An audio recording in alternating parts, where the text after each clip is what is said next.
Bonjour à tous, c'est un vrai plaisir d'être ici avec vous à Martigny pour parler un petit peu d'Europe et puis aussi pas mal du Valais. Il se passe des choses extrêmement intéressantes depuis quelques années et on voit tous ces efforts et tout ce dynamisme porter ses fruits.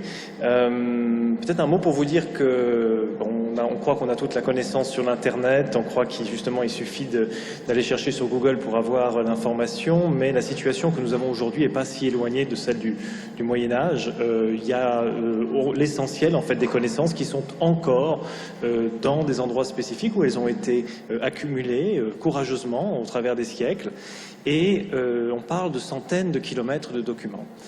Ce potentiel, c'est pas simplement de l'information superflue, peut-être sur des choses ou des curiosités du passé, c'est toute l'information qui, au fil des siècles, parce qu'elle avait de la valeur, a été conservée, a été transmise et qui est aujourd'hui absolument inaccessible. Ça veut dire qu'elle est extrêmement difficile à étudier, ça veut dire qu'essentiellement, malgré les efforts extraordinaires que font les historiens aujourd'hui pour tenter de faire renaître, nous faire comprendre, nous faire reconstruire certains aspects du passé, eh bien l'essentiel de la documentation est essentiellement impossible à accéder. Alors il y a de temps en temps des archivistes courageux qui se lancent dans des aventures de par l'Europe pour essayer de dire mais on peut le faire, on peut numériser, on peut partager et on peut aujourd'hui avoir des possibilités de faire des choses différentes en fait avec ces données. Et donc ça c'est l'histoire un peu du projet Time Machine. C'est une histoire effectivement qui a commencé à Venise il y a à peu près 6 ans et dans le cadre d'un grand programme de numérisation que nous avons fait avec l'archive d'État de Venise a conduit à une numérisation de toute une série d'éléments documentaires, près de 200 000 documents, des images qui ont été numérisées à la Fondation Cini, des livres, construire, disons, une dynamique dans laquelle toutes ces informations sur Venise, la plus grande base de données probablement jamais établie en fait sur la ville, puissent être accessibles pour tous et gratuitement, de façon à ce que, enfin, on puisse commencer à faire des études et des éléments qui nous permettent de rentrer aussi dans le détail, mais aussi de voir la globalité de l'évolution de la ville et de sa population. Alors, il y avait beaucoup de choses à faire et l'équipe du Digital Humanities Laboratory à l'EPFL a tenté de construire des prototypes au fil des années, en particulier au sujet d'éléments qui semblaient, quand on a commencé, impossibles. Il y avait un grand problème, c'est qu'on parle d'écriture manuscrite, on parle de documents qui sont complexes, dans lesquels il y a une évolution linguistique elle-même, et une des grandes barrières, c'était la capacité que les machines auraient à indexer ces documents, pas au niveau du document lui-même, mais au niveau de son contenu, dans chaque nom qui est par exemple présent sur un document. Et donc pour ça, ça a été en particulier le travail d'une jeune chercheuse, Sofia R.S. Oliveira au laboratoire, qui, avec la persistance, a réussi à montrer que sur les données qui avaient été annotées à Venise, eh bien, nous étions capables de faire un système de reconnaissance des écritures qui était meilleur que les capacités humaines pour un lecteur italien, on va dire, normal. Il y avait évidemment des paléographes qui ont aujourd'hui des capacités supérieures, mais quand vous prenez, disons, la capacité que nous avons les uns et les autres, la machine aujourd'hui a des capacités de reconnaissance meilleures. Et ça ouvre la possibilité de, effectivement, penser à des moteurs de recherche qui sont déployables, qui permettent de faire ce genre de choses. Alors ça, c'est le projet qui a été supervisé aussi par un Valaisan, aujourd'hui je les cite tous, Cyril Bornet et toute son équipe. C'est un moteur de recherche qui vous permet de taper le nom d'un Vénitien, je tape Tiepolo, ici par exemple, et je vais trouver tout ce qui a été annoté par les équipes qui étaient à Venise au sein des documents. Vous allez trouver des Tiepolos variés, mais surtout, et c'est ça qui est plus intéressant, parce que ça représente qu'un petit pourcentage qui a été annoté, vous avez tous les documents qui ont été lus par la machine. Donc j'en saisis un, je sélectionne, je trouve ici un registre dans lequel on voit ce Tiepolo, on voit qu'il habite quelque part, on voit qu'il habite dans une parcelle, je clique sur cette parcelle et je peux voir spécifiquement dans un autre document, un document catastral, en fait, où est cette maison particulière à Venise. Tous ces éléments étaient là, ils étaient latents, ils sont effectivement extrêmement nombreux, et donc ce que fait la machine aujourd'hui, c'est qu'elle permet de les articuler automatiquement et de rendre une agilité qu'on s'attend quand on est dans le monde numérique, mais qui est aujourd'hui quasiment impossible à déployer si on n'a pas ce genre d'outils à disposition. Alors ça a donné lieu aussi à d'autres choses, en particulier de montrer la possibilité qu'avec ce type d'information, quand on a une extrêmement grande densité documentaire, il est possible possible de reconstruire l'évolution de la ville. Et ça, c'est l'équipe d'Isabella Di Leonardo, Irene, Federica, qui sont d'ailleurs présentes et qui ont travaillé sur le projet Sion Time Machine qu'on va attendre tout à l'heure, et qui ont pu montrer justement qu'il était possible de déployer des modèles qui compilent d'une certaine manière tout ce que nous savons sur l'évolution de la ville dans le temps. Alors ce n'est pas la vérité, c'est une espèce de compilation de l'état du savoir, c'est au contraire même une invitation à corriger, à critiquer, à s'apercevoir qu'il manque peut-être certains fonds sur certains éléments. Vous voyez petit à petit, vous voyez depuis sur une échelle de 1000 ans, les connaissances sur Venise s'incarner sous la forme d'apparitions, de disparitions, d'incendies, de constructions et qui sont toutes basées sur des documents. C'est ça qui est très important, c'est que c'est une forme finalement compilative qui va nous permettre d'accéder à une version du passé, à négocier, à discuter, à compléter, mais qui lui donne un espace-temps sous la forme de quelque chose qui nous semblerait probablement naturel aujourd'hui, c'est-à-dire un slider temporel qui me permet de voir comment était la ville il y a 100, 200, 500 ou 1000 ans. Donc cette dynamique, ces méthodologies qui ont été prototypées durant toutes ces années dans le cas de Venise ont inspiré beaucoup de villes dans l'Europe. Elles ont permis à des équipes de dire mais nous aussi on a de l'information, nous aussi on peut la numériser, nous aussi on a la capacité de construire des représentations comme celle-ci. Et donc dans le cadre d'un projet européen qui a commencé l'an dernier, qui s'est construit au fil des années depuis 2016, aujourd'hui vous avez plus d'une vingtaine de villes qui commencent dans cette direction et nous sommes très heureux que la première ville qui se soit lancée et qui soit aujourd'hui à un stade de maturité intéressant, ce soit Sion. Et donc nous sommes ici aujourd'hui pour en parler un tout petit peu plus. Avant de vous montrer des choses sur Sion, j'aimerais vous expliquer peut-être la logique générale de ce déploiement à l'échelle européenne, avec quelques images qui ont été faites par notre partenaire Europeana. Donc Europeana est le grand agrégateur finalement des documents, des objets et des ressources numériques culturelles en Europe. Et quand nous avons commencé à travailler, ça devenait clair en fait qu'il constituerait un espèce de pivot sur ce développement. Et ils ont une pratique européenne qui est assez intéressante dans la capacité de construire, disons, des scénarios. On dit, mais nous, on voit la time machine de manière un tout petit peu différente, on la voit en rapport avec ce qui sont les mondes miroirs. Et donc, je vais vous montrer juste quelques images pour vous tenter de montrer qu'il ne s'agit pas simplement de culture, il ne s'agit pas simplement de refaire l'histoire, il s'agit véritablement de quelque chose qui va changer notre vie de tous les jours. Dans les 10 prochaines années, nous aurons très probablement des modèles numériques complets des villes. C'est-à-dire que vous aurez un espèce de double de chaque ville, ce qu'on appelle un monde miroir, ce qu'on appelle un digital twins en anglais. Et sur cette représentation, eh bien, vous aurez évidemment des annotations. C'est-à-dire que vous savez que ici on est par exemple à Martigny Expo comme lieu. Vous savez qu'il s'agit de la mairie. Vous avez la capacité de reconnaître ces objets en 3D.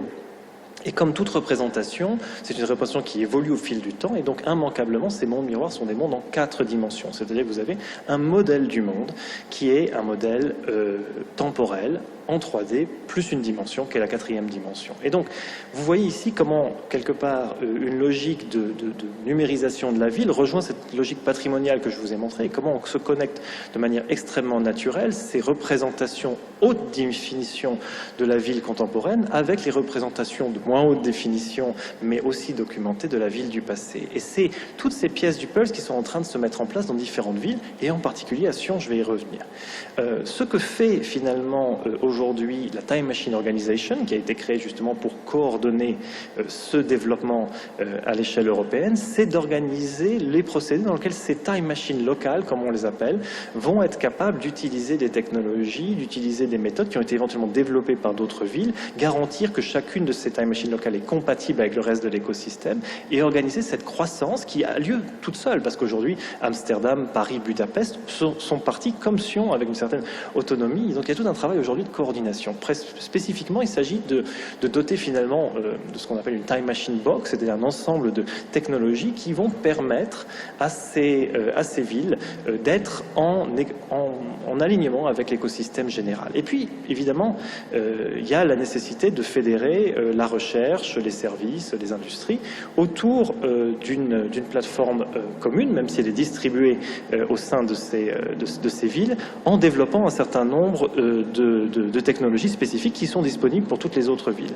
L'enjeu, c'est de montrer que de très belles choses se passent quand vous développez une time machine locale. C'est-à-dire non seulement, évidemment, il y a des effets sur la culture, sur ce qu'on appelle les scholars en anglais, c'est-à-dire ceux qui font de la recherche en archéologie, en histoire, mais aussi pourquoi pas en linguistique ou dans d'autres domaines, des nouvelles manières de chercher, des nouvelles manières de faire des connexions, mais c'est évidemment pas la seule chose. Vous avez aussi tout ce qui concerne la planification urbaine. On sait bien les liens qui unissent par exemple l'archéologie préventive avec la capacité de prendre des décisions, les industries créatives qui, on l'a vu aujourd'hui, peuvent inventer des nouvelles manières de faire des expériences, à la fois sous forme mobile, à la fois sous forme de réalité augmentée ou de réalité virtuelle. Tous ces éléments doivent se nourrir de cette information qui est en train de se consolider. Donc il s'agit d'éviter les silos qui se forment en permanence, de défragmenter toute cette information qui est aujourd'hui connue par un certain nombre d'acteurs et la mettre ensemble et de montrer que quand une ville fait cet effort, eh bien tout d'un coup c'est non seulement la connaissance, non seulement le tourisme, mais beaucoup d'autres éléments qui se mettent en place et dans le sens, c'est un investissement qui en vaut véritablement la peine. Alors concrètement, juste un mot sur les technologies qui sont en cours de développement par le consortium. Aujourd'hui, il y a plus de 500 institutions qui participent à cette aventure et donc vous voyez que leurs efforts se concentrent aussi bien sur la numérisation, comment est-ce qu'on développe de nouveaux scanners robotiques, de nouveaux systèmes qui vont numériser de manière encore plus efficacement, mais aussi de nouveaux systèmes de stockage. Vous avez peut-être suivi ces aventures récentes sur le stockage sur ADN, qui est une des éléments qu'il faut développer dans les prochaines années parce que c'est une des manières de stocker sur le long terme avec des matériaux qui seront toujours probablement disponibles. Donc on est encore loin d'avoir les performances qu'on a sur d'autres domaines, mais ça fait partie de tout ce qui va se passer dans les 10 ou dans les 20 prochaines années. Vous avez cette automatisation de la reconnaissance des documents, automatisation de la reconnaissance des objets en 3D, la possibilité justement de les indexer, de chercher dans l'espace, de chercher comme on cherche dans les documents. Vous avez la nécessité de connecter avec non seulement des standards communs, il y en a de plus en plus aujourd'hui qui garantissent que quand un document est numérisé à Sion, il va pouvoir être utilisé éventuellement avec des algorithmes qui sont développés en Allemagne ou en Italie ou en Espagne. Vous avez aussi la nécessité d'arriver avec un cadre légal qui va permettre justement que les notions de licence soient homogènes à l'échelle européenne et qu'il y ait la possibilité justement de constituer véritablement ce qu'on peut appeler un bien commun dans un sens qui est partagé et commun à tous les partenaires dans l'Europe, si possible dans le monde. Et il y a beaucoup, disons, d'efforts qui est fait dans cette direction. Et puis, l'intelligence artificielle, il y a cette espèce de chose qui me fait souvent... qui m'irrite souvent un peu, c'est qu'on a l'impression que la course à l'intelligence artificielle serait terminée, que ce seraient les Américains ou les Chinois qui, par leur investissement, seraient à une telle avance.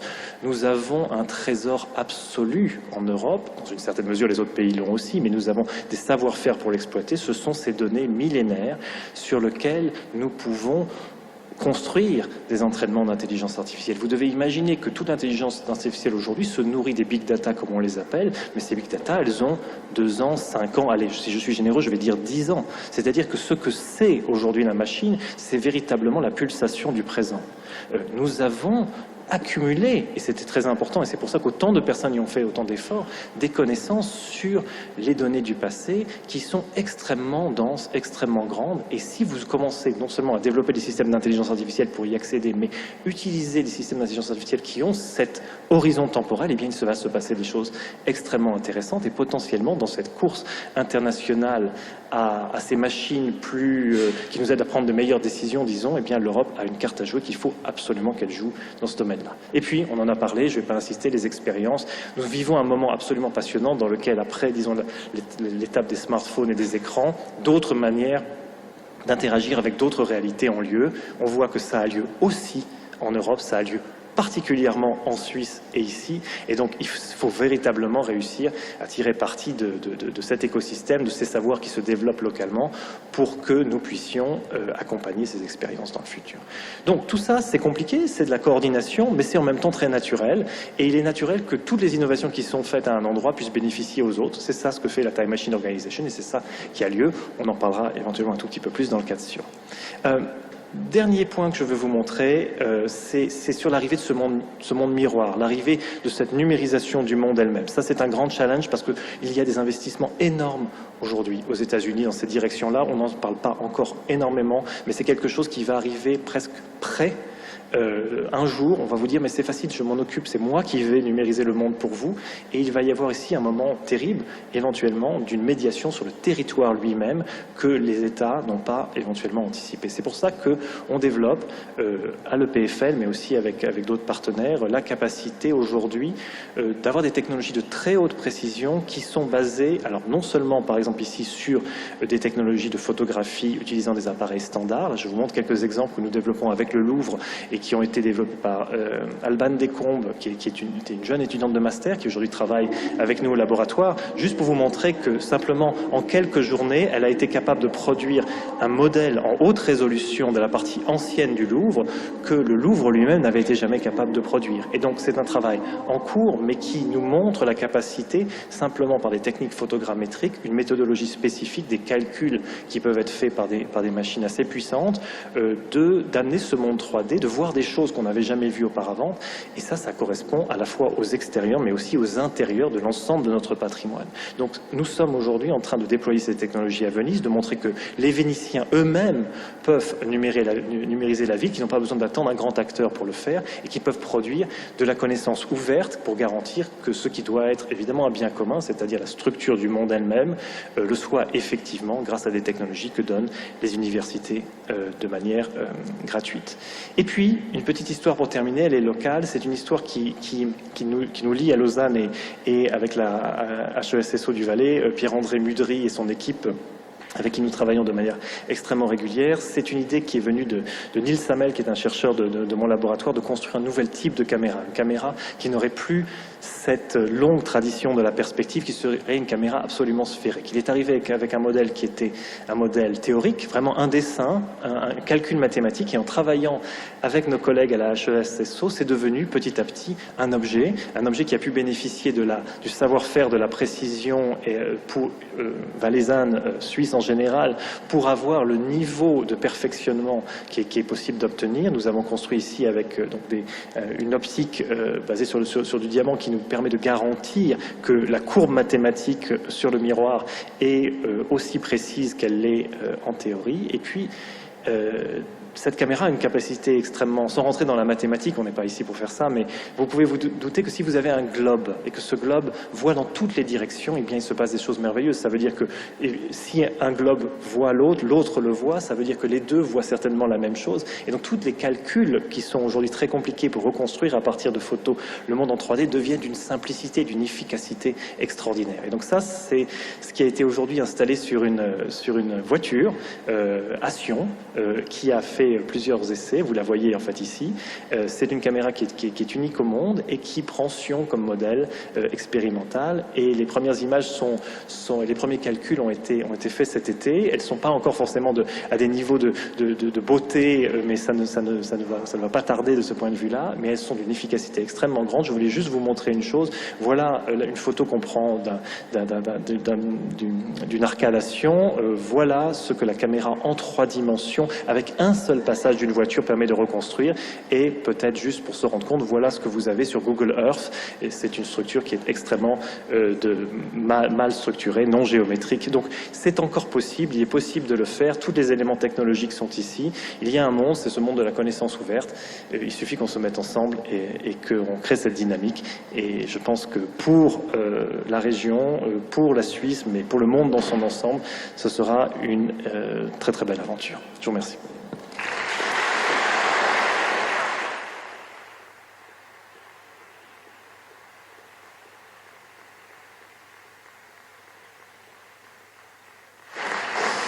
Alors maintenant, on va rentrer dans le vif du sujet et donc pour lancer ce travail commun sur le lancement d'une time machine à Sion, eh bien un petit film a été réalisé qui raconte cette aventure et on va le diffuser et puis Alain Dubois par la suite vous racontera un tout petit peu ce qui se passe dans ce projet.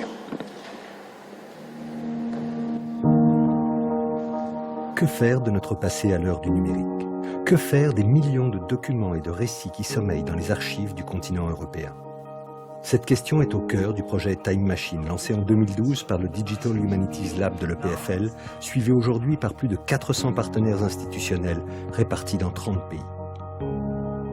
Une initiative qui vise à promouvoir et à coordonner la recherche européenne dans les domaines de l'intelligence artificielle, du machine learning et des technologies de big data appliquées aux sciences historiques et sociales. L'enjeu, explorer notre histoire commune en 4 dimensions et offrir une immersion inédite dans notre passé. Si elle se déploie à l'échelle du continent, la Time Machine se développe aussi localement. Aujourd'hui, on voit des villes d'une taille plus réduite, mais qui sont au cœur des échanges internationaux, qui ont une histoire profonde sur des milliers d'années, qui deviennent aussi les moteurs de cet écosystème.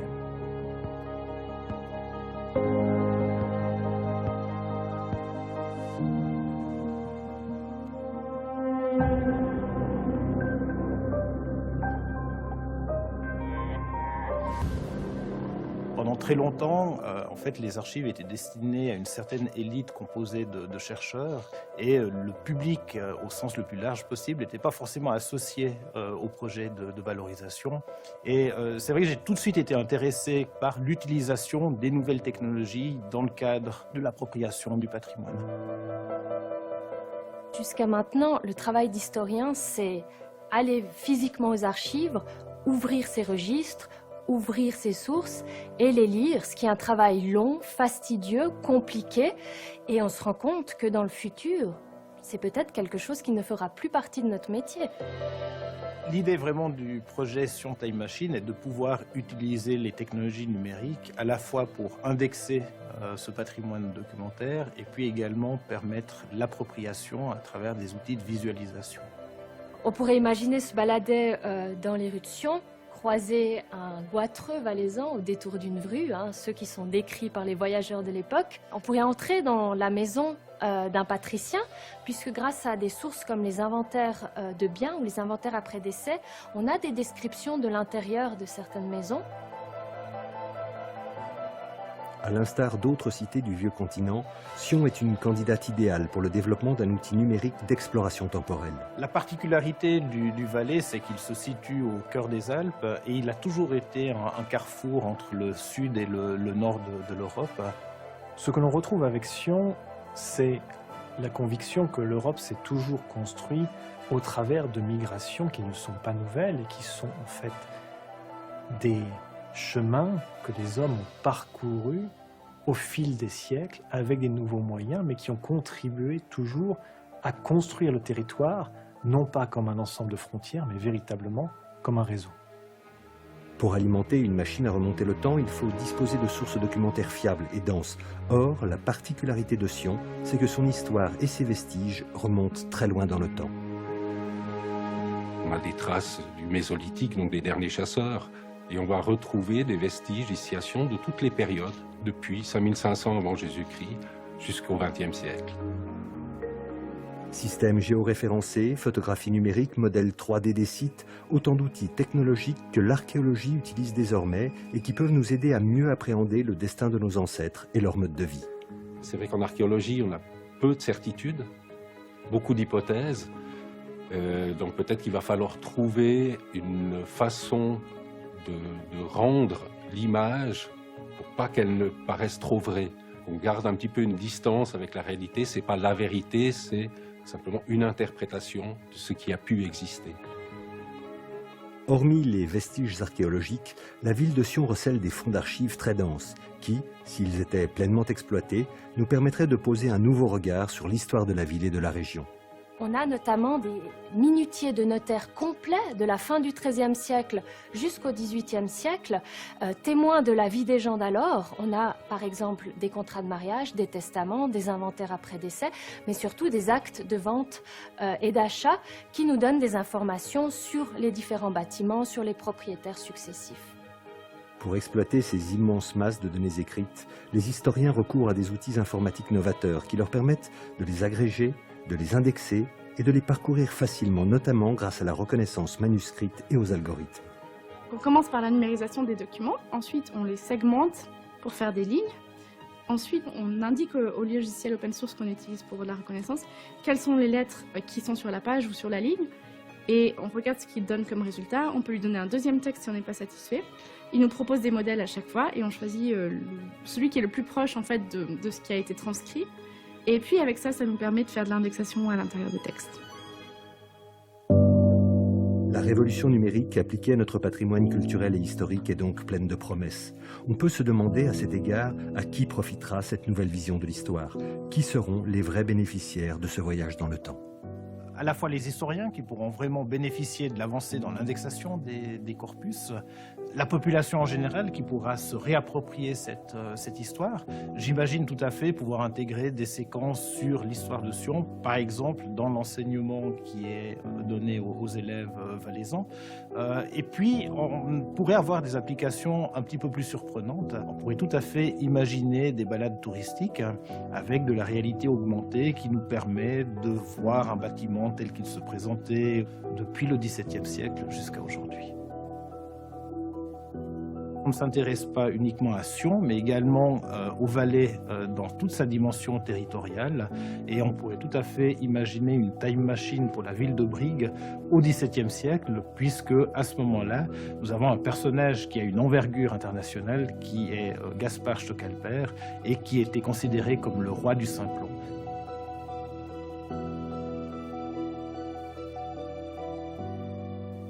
Nous voyons aujourd'hui en Suisse se multiplier des initiatives de création de time machines locales. Sion est un exemple parfait de cet enthousiasme, mais des projets sont en train de se constituer à Lausanne, à Berne, à différents stades d'avancement, et je suis sûr qu'une forme d'émulation va se mettre en place qui va permettre à tous ces projets d'accélérer ensemble, et nous pouvons espérer évidemment que dans cette compétition à l'ouverture, la Suisse soit un des premiers territoires européens, voire le premier territoire européen à être entièrement couvert.